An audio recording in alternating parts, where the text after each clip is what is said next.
Today we talk about how can you enable this sign or know how you can do that on your eToro app.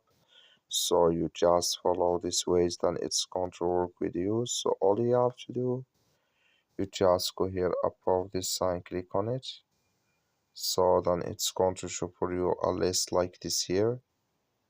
Then you click here on settings.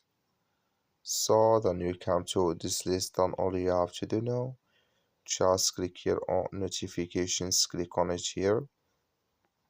You come to next step here, then you click here on account details, come here to account liquidation here, notices, click in this sign. Like you see this color show for us, that's mean here it's enabled with us now. So that's all you have to do to enable it. Just follow these ways, then it's going to work with you. Thank you for watching. Don't forget to support us by liking, subscribe.